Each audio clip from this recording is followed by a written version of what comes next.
Morning. Good morning, everyone. Thanks for joining us.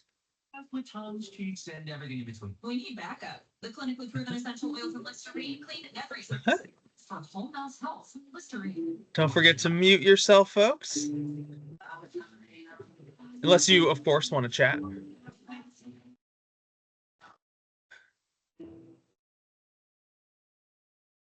Oh, now we have lots of folks coming in.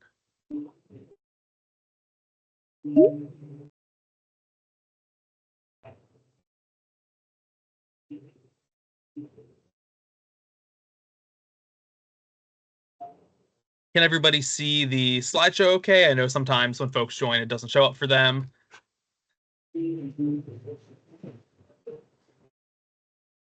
Perhaps. I know it was working for Jeff, Darren, and I, so hopefully you folks can see it as well. Would love in the chat if somebody could let me know if it's working for them.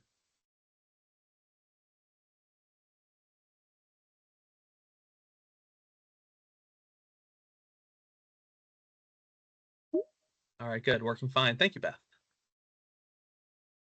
So good to see everybody. I hope we're wrapping up the summer here in the Northern Hemisphere. School's back in session, and my commute to work has gotten so much longer than over the summer. Yeah, I take public transit into work, and so definitely the first couple weeks, all the kids are on the bus, and it's very exciting, but delays me a little bit getting around and the new bus drivers and all that. But no, we've had beautiful weather here in Philadelphia, some rain yesterday, which was much needed. Darren and Jeff, where are you guys based? I'm based just outside of Nashville, Tennessee, and Franklin, Tennessee. Oh, nice. And I'm just north of Boston in New Hampshire. Oh, my mom lives in just outside Nashua, a little town called Brookline. Oh, I know exactly where that is. It's probably about 45 minutes from where I live. Oh, nice. That's funny.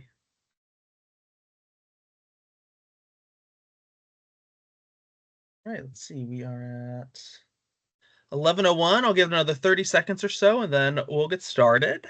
So as folks are coming in, I say let's just do some introductions in the chat. I see some folks in there entering already. As we start with every third Thursday webinar, feel free to put your name, job title, organization, and location in the chat. We love to see where folks are from. Especially, we're an international, a global membership network, so it's great to see folks tuning in from South Africa, Singapore, Europe, the Philippines. It's always great to see members from all over the world tuning in for these sessions.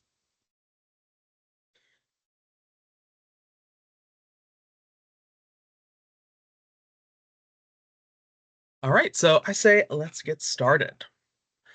Hello, everyone. My name is Connor Feeney. I am the Director of Membership Services for the HR Today Association, and welcome to the next installment in our third Thursday webinar series. We're several months into this new programming series now, and it's great to see so many folks accepting the calendar invites, hopping into these meetings, and from what I've heard from you, really getting a lot out of these 30-minute webinars. So thank you for making these webinars happen and for your support of these sessions.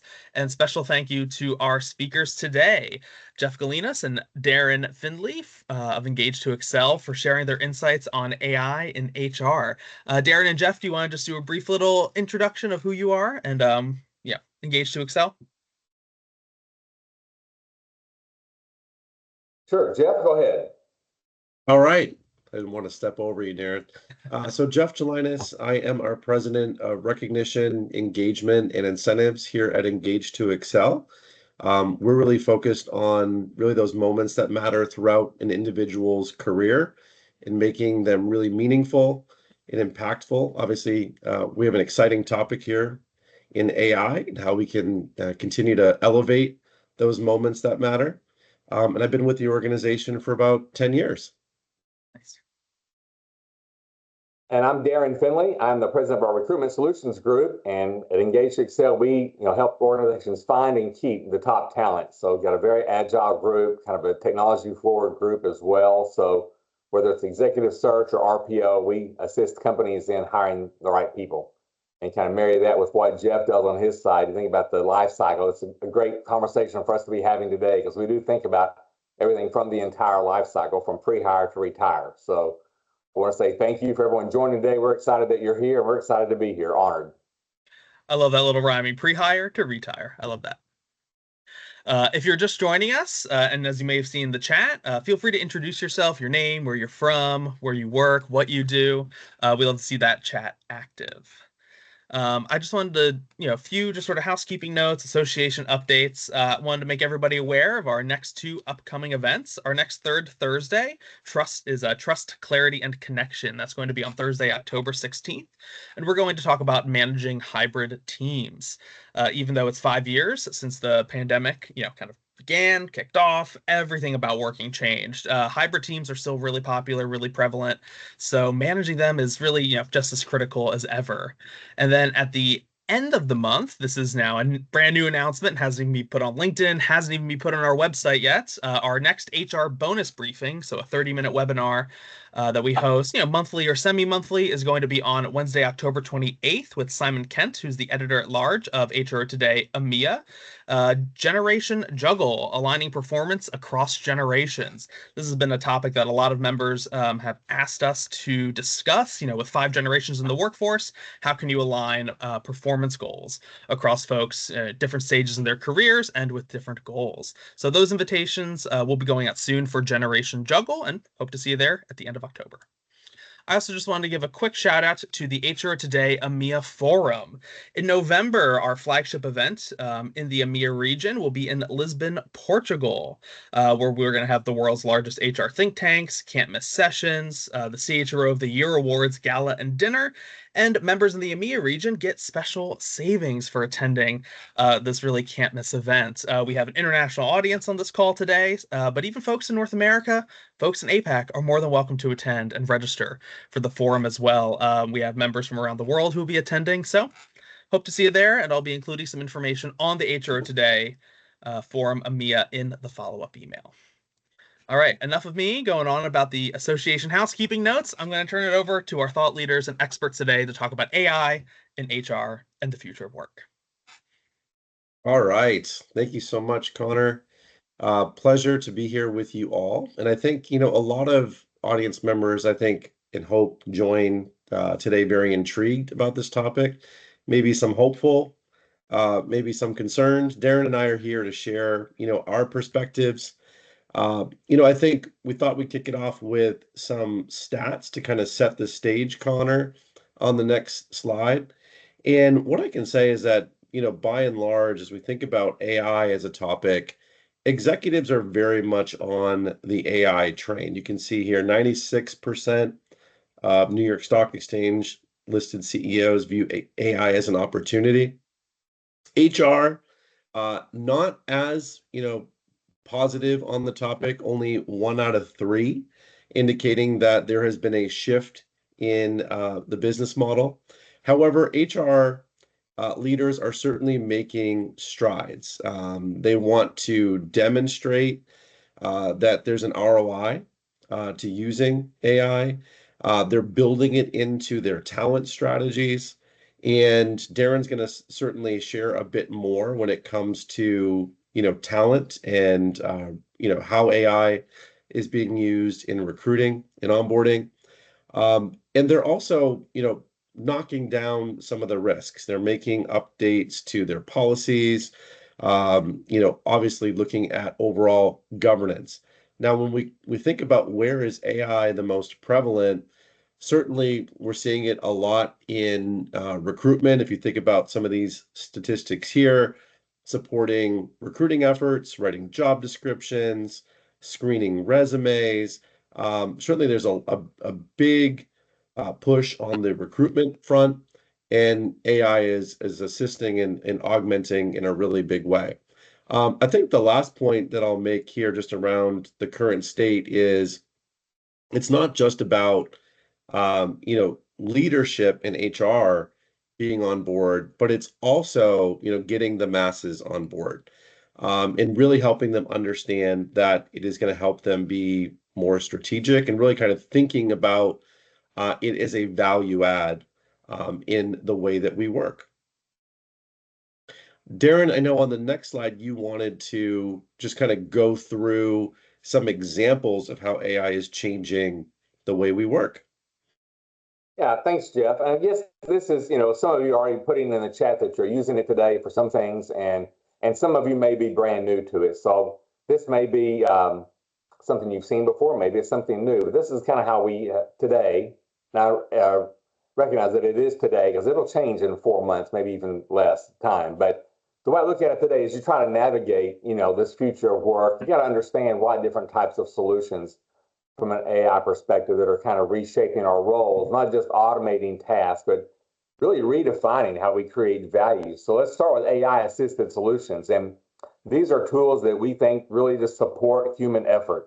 They don't replace decision making, but they enhance it. Think of resume screening software. Somebody put in the chat, I use it to look up, zip codes or something in Alaska, right? It really does just help you, in your everyday job.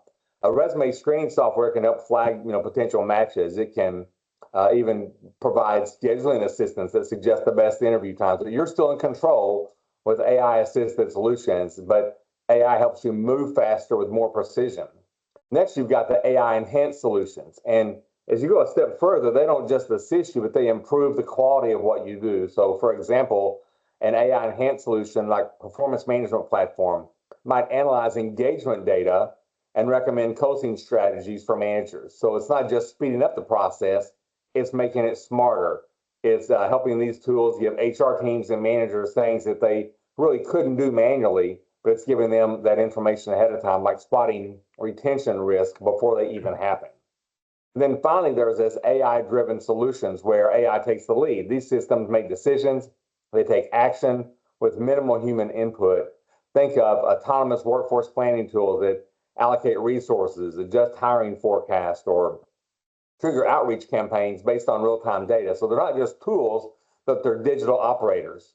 So we're kind of understanding this full spectrum from assisted, enhanced to driven. It's kind of the key to building a future-ready workforce. It's not about replacing people, it's about elevating them. And the more we embrace AI as a strategic partner, the more we're going to unlock, time, insight, and impact. And I saw an interview yesterday evening on, I think it was on CNBC on Squawk Box, but they were interviewing the CEO of Workday.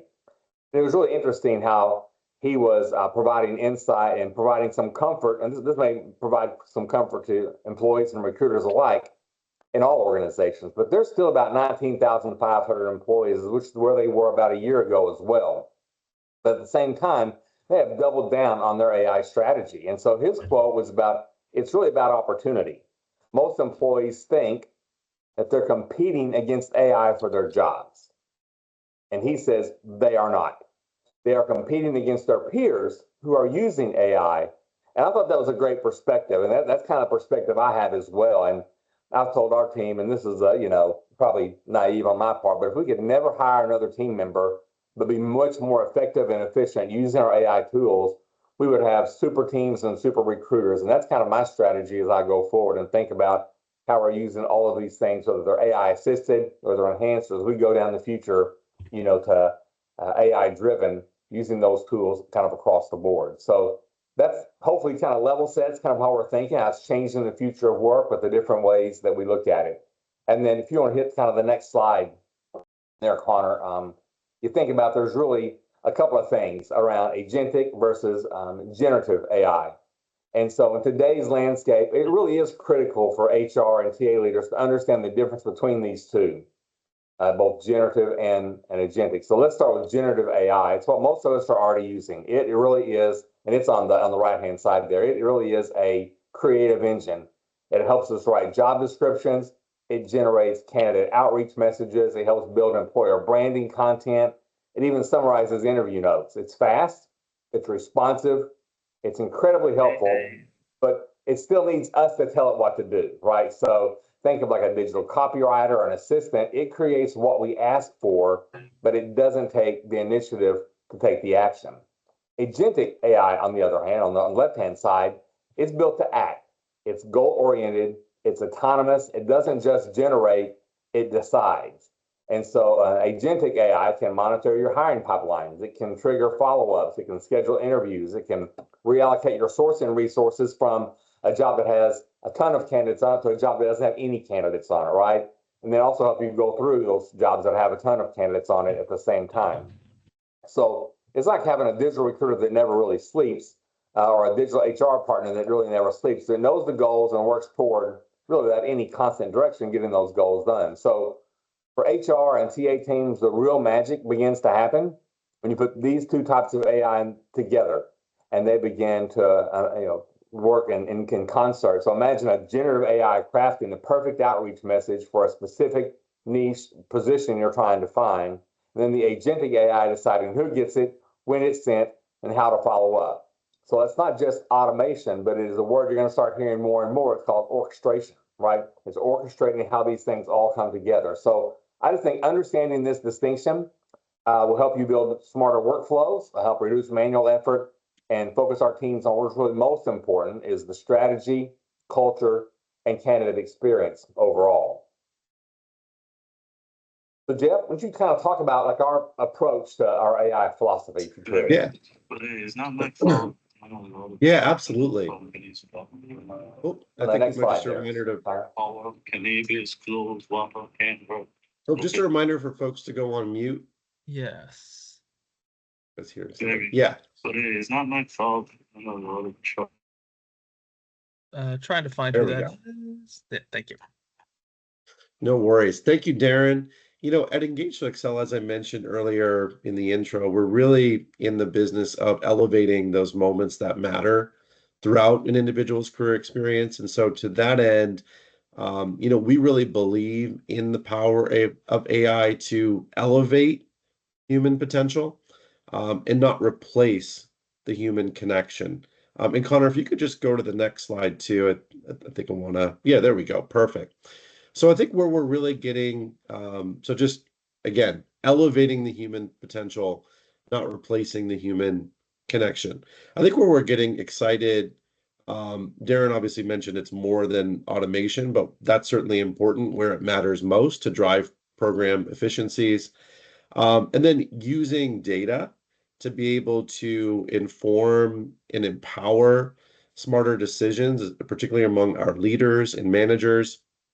And then also giving the teams the freedom to be more strategic, more intentional, build stronger relationships, develop their skills. Again, just really giving and then kind of reallocating time back in the role. If you think about the kind of the role of each individual, I think the most important thing I said is really about not replacing the human connection. And I like the comment here from Marissa. Our internal initiative is putting the human back in human resources. Absolutely. I think about the fact that I just celebrated 10 years with the organization, and I think about how I felt on that day when I was recognized by my manager, my peers. There's nothing that can replace that human connection. But imagine, for example, as AI tools continue to be leveraged and advanced, what if all of my career highlights, for example, can be surfaced to my manager, so that as my manager is delivering that message, that really personal message, it really pays tribute to all of the career highlights. So you can think about AI as a way to really help inform the giver or the person who's delivering that message for all of those moments that matter. So really an opportunity to make it much more impactful. What we tried to do on the next slide here, Connor, is go through some examples, further examples of AI in action throughout the talent lifecycle. Darren, I'll start with you on the attraction side. Give us some ways that you're seeing AI come to life. Yeah, thanks, Jeff. I mean, and any guy, if you're in recruiting, it really has been transformational. What has happened in the last year to 18 months, right? It is fundamentally reshaping how organizations attract talent and make the process faster, smarter, and more personalized. So instead of relying on this manual resume review or generic job ads or just reposting of a job description, these AI-powered platforms now analyze candidate data, their skills, importantly, their experience, even behavioral traits to really match people up to roles that truly fit them, right? And in the organization at the same time. So these systems go way beyond keywords, way beyond Boolean searches, to really help you along the way and really assess the potential and the cultural alignment and the long-term value your potential new employees are going to bring in from an attraction standpoint. So, at the same time, when you think about the outreach tools that we're using today, these tools craft tailored messages. They optimize send times. And so you no longer have to have a recruiter that works, for individuals that are currently working, which most of the pool you're after today is currently working, right? So you've got to send messages after hours a lot of times, whether it's a text campaign that you're doing or personalized messages that go after hours many times. So you can optimize those send times and even predicts which candidates are most likely to engage with the different messages you're going to have. So I can remember a couple of years ago, we did our top performer studies and we could pinpoint the top performers in our organization, how to go replicate them and how to go find them. But it was a manual process and took tons of data analytics manually to go do that exercise to find out what they do as a consumer and how to go attract them as a consumer might. Now AI can really do a lot of that for us. And it just is amazing how quickly it speeds that up. And again, that real-time labor market insights is just so important. It's recruiters have to adjust their strategies many times on the fly based on the job market, how the role has changed, and the availability of the candidate pool. So right talent, right place, right moment is really important. So I guess in short, AI is not just improving talent attraction, but it's turning it into a strategic data-driven advantage. So you're using data to make these decisions. When I think about these bullets that are listed here, there are many times we've been able to expand the talent pool by 3 to 5 times what we would have had in the past. And it really helps us think about our compensation strategy. It has cut sourcing time in almost every case from weeks down to days, sometimes even hours. It helps us remove biased language across the board.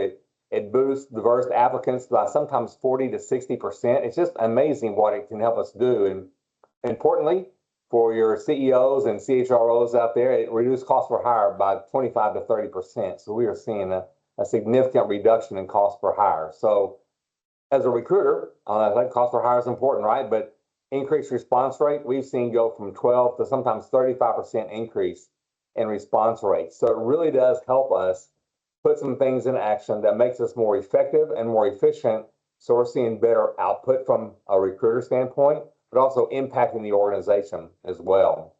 When you think about it, it's not important to attract people in the organization. Once you get them on board, you've got to develop and retain. So Jeff, when you think about that, how is it transforming develop and retain side of the life cycle? Yeah, absolutely. Thanks for that, Darren. Yeah, I think, there are some really interesting use cases. I think in essence of time, I'll cover a couple of them that I think are really interesting, on the develop side. One is, obviously when it comes to onboarding, we know that that's an area where things can slip through the cracks. We know that people are more vulnerable during that onboarding phase, even from our own Trendicators research. We know that 6 out of 10 employees will consider other options if they don't have good communication from their employer. So in terms of communicating effectively, managing tasks, I think onboarding is a really exciting area. Now, when it comes to certainly skills, I mean, I know skills and skills development is a very hot topic. One of the things that we're doing at E2E that I don't think anyone else is doing is really looking at those recognized skills. So if you think about all of those recognition moments that people are getting, mining all of that data and looking at the skills that people are getting recognized, whether it's excellent customer service, whether it's decision making, whether it's problem solving or working independently, being able to leverage that data for internal mobility and career development considerations. I think also recognition coaching is a good one too. A lot of times people assume that people are going to be good at giving recognition. Well, it's really an art and a science, and we've got tools to help you deliver that message effectively and meaningfully. So just as an example, often when you're giving recognition, you want to be specific.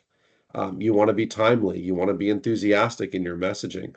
We've got tools built in to really kind of give you tips on your messaging and even help you rewrite that recognition moment to make an impact. So those are some things I think that are most exciting on the develop side. On the retain side, you mentioned, Darren, just the turnover analysis, who's a flight risk. That can be very interesting.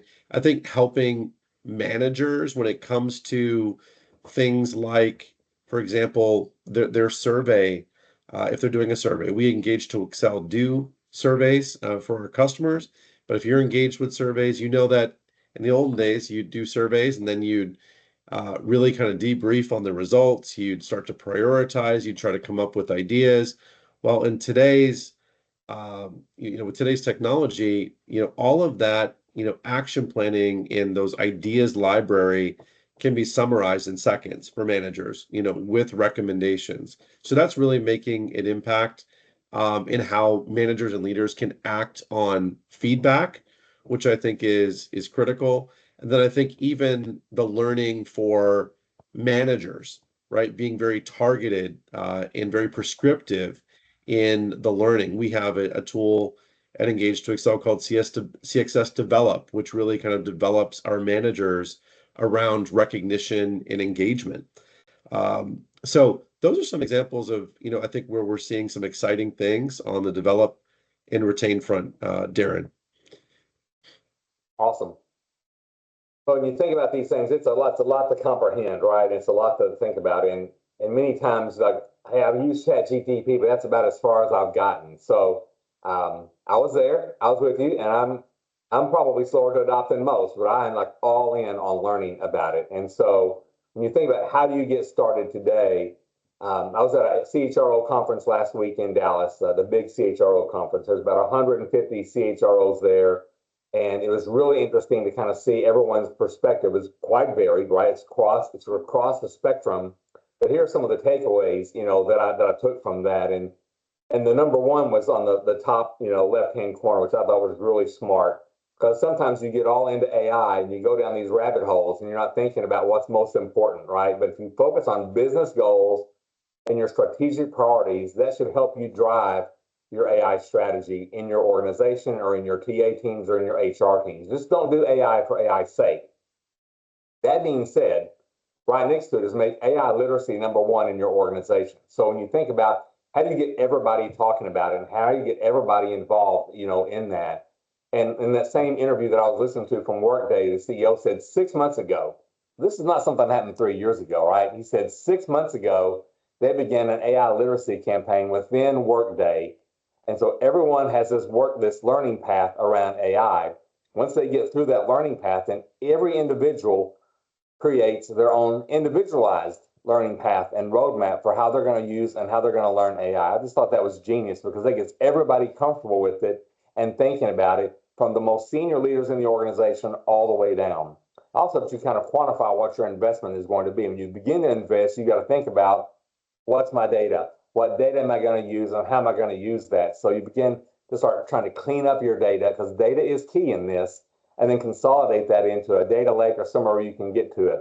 And I'll pause there just for a second. Say if you're using ChatGPT, you know that you're just kind of going out there and you're getting information from what version you're using. Sometimes it's a year or two old, or it could be much more current. But you're using external information, and anything you put out there, it's continuously learning about what's out there and what's going on, right?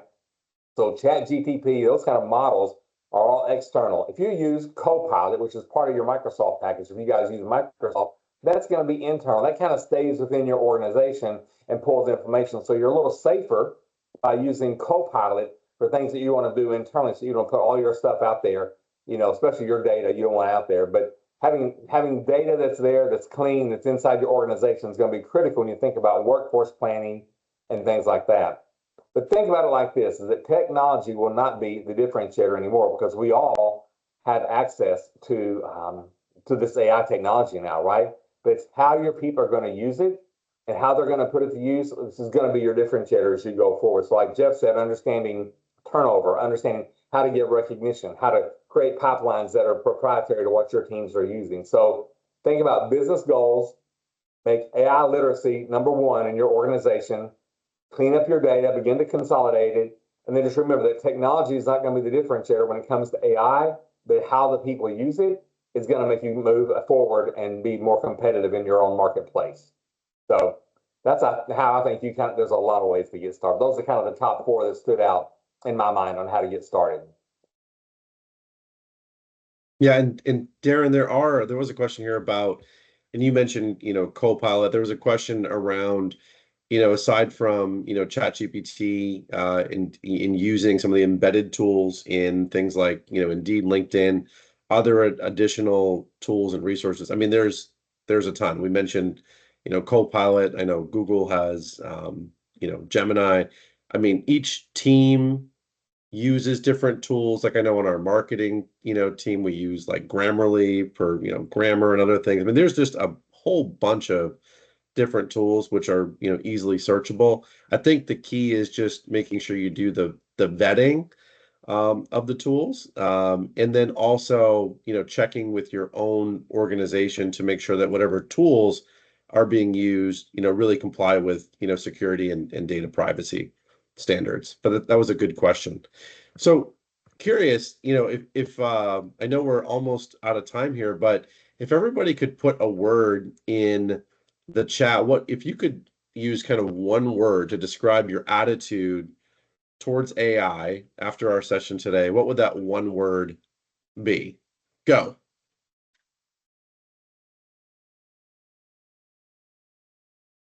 One word describing your attitude towards AI. Excited, curious, efficiency, intrigued, excited, thrilled, optimistic, cautious, open. Okay, this is good. Curious. So we got a bunch of excited. I'm surprised nobody asked to put a little dash to make a kind of 2-word. Doable. I like doable. I like that one. Those are great. Several excited / optimistic, several intrigued, one cautious, transformative. I like that. Eager. Okay, these are good. Some hopeful words here. That would probably be the word that I would use, hopeful. I think there's a lot of good things happening on the AI front. I know about it. Connor, I'll turn it back over to you. Yeah, that's because I think we're up on our time, right? So if there's any burning questions that someone wants to throw in there, certainly don't miss the opportunity to do that. Otherwise, we'll wrap up here pretty quick. I'll also be including contact information for Darren and Jeff in the follow-up email. So if you have any questions after the session, really what's great about the Third Thursday webinars is that, this is really just the tip of the iceberg. I talk about AI all the time with members. So I'm sure in the very near future, we'll be revisiting this topic, and there's so much to dig into and talk about. So be sure to reach out to Darren and Jeff if you have any questions, because I'll be including their contact information in the follow-up email. Be sure to follow the HR Today Association's LinkedIn page. I usually do a kind of post-event recap. You can throw some comments in there based on the session. I include some questions too, so feel free to answer those. And I hope to see you next month. Darren and Jeff, thank you so much for joining us. What a great turnout. Really active chat, some really great comments, and thoughtful feedback. And curious to see how AI kind of grows and evolves in our industry, in our workplace, and really across every industry and occupation. It's going to be exciting. All right. Lots of thank yous in the chat. Yes. Thank you so much, Darren and Jeff. What a wonderful presentation. Thanks for everyone for being here. We'll see you later. Bye. All right. Have a great day, everyone.